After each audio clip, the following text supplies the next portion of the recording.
So being 17 years old and having been searching for the truth for about a year and a half, 2 good years, about a year and a half, I'll give it good credit, about a year and a half, really hard searching, I became very frustrated. I became very angry with God at a sense that, I'm looking for you and you're not doing any effort here. And that was my prayer. I'm looking for you and I'm not seeing any reverse effort on this end, I felt as though I was in a room with all the lights off. In every doorway, there was about 50,000 doors in the room, and I knew one of them took me out of here, but the lights were off, and the only way I was going to know was be able to read the signs on the door, And I was trying to feel my way through this foolishness to find the right door, and I really got frustrated, And I'm asking God, why don't you just turn on the light for me, please? Just let me out of this foolishness. So needless to say that at the age of 17, when you don't have anywhere else to go, there's a lot of friends that can show you a lot of places to go, trust me. So I needless to say, I got into the worldly life, as they call it, the street life. And I'm a perfectionist at heart. Anything I do, I want to be the best at it. If I was a Christian, I wanted to be the best. If I wanted to be a Bible scholar, I was determined to be the best. So when I decided to get into the street life, for sure no one was going to outdo me.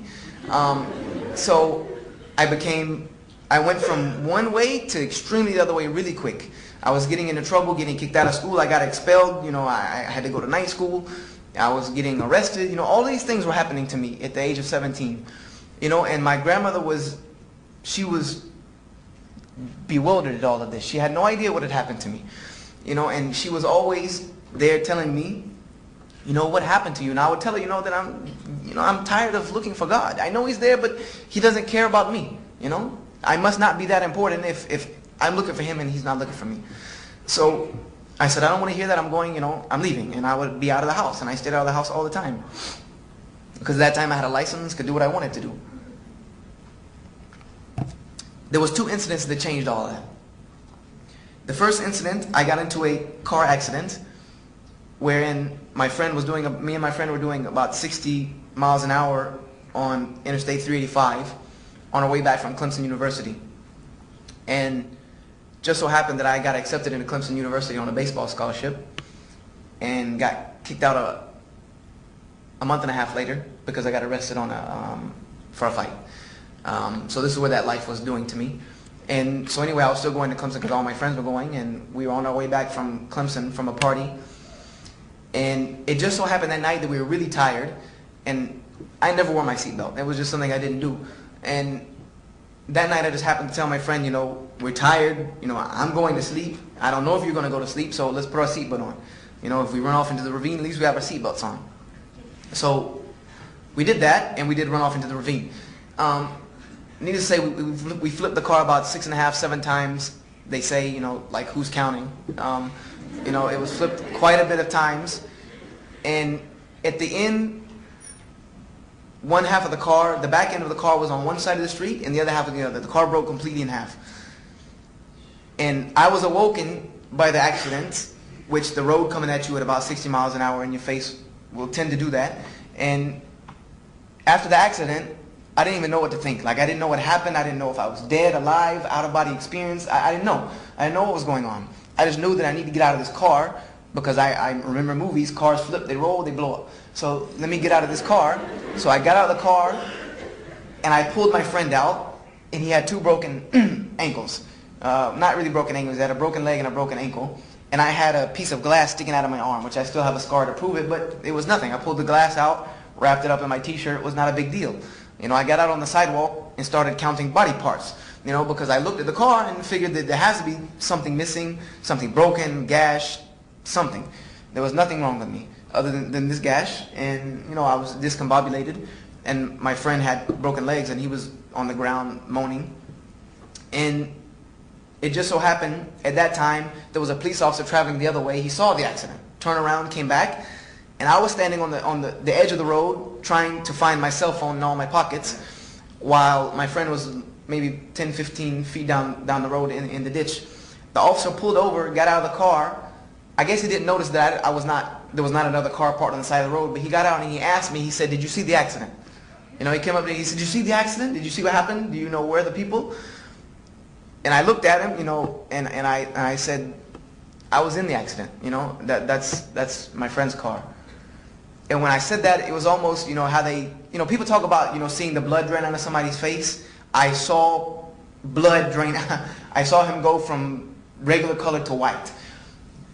And he looked at me and he said that after seeing that wreck, because he saw the whole wreck, it happened in front of him, coming towards him, and it went across the road in front of him. He said, I've already called the coroner just in case. He said, these are wrecks when we come to, we immediately call the coroner just in case. Because these people don't live through that type of wreck. You know, he said, do you see this one part of the car? I said, yeah, I see it. I was in it. And he looked at me, and he must have been a very religious man, because he looked at me and he said, I want you to know, and after that I told him my friend was down there, and he got my friend, and he said, before you go to the hospital, I want you to remember this. He said, I want you to remember that God is real and that you're here for a reason. He said, you're here for a reason, and you better realize what that reason is. He said, I don't know it, but you better figure it out. Because God doesn't keep people around like this unless they have a purpose later on in life. So he said, you have a reason. You need to figure it out. And then we got an ambulance and went to the hospital and all that good stuff. Needless to say, that wasn't the only thing that woke me up, because I continued on doing what I was doing and just figured that, you know, that was, you know, a battle scar, you know, a notch on my belt. You know, I lived through a life-harrowing experience. About a month after that, I traveled to New York with a friend of mine, and I'm drawing quite close to the end of my story, I hope. I traveled to New York with a friend of mine, and I left the hotel room.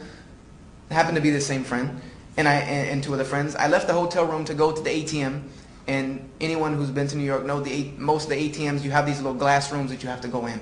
And I think now they're a little safer. When you go in the glass room, it might lock behind you or no one else can follow you in. Or I don't know if they haven't changed that or not. If not, it seems ridiculous.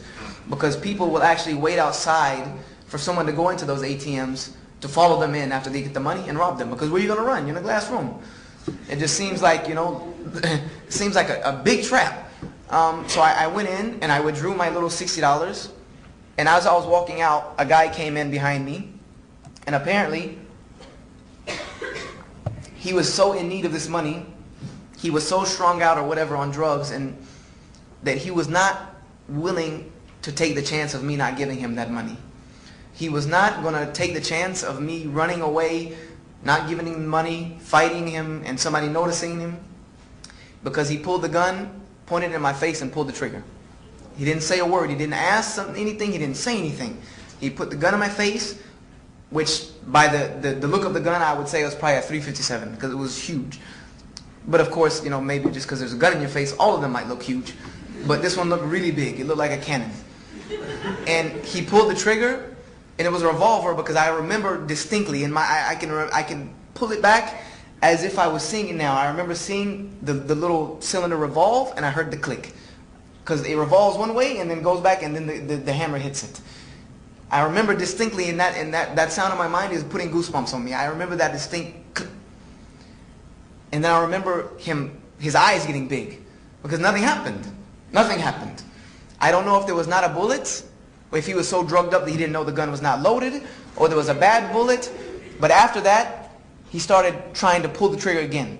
And before he even had a chance to do that, I had, because of my martial arts experience, alhamdulillah, thanks to God, I have overcome what's called fight or flight syndrome.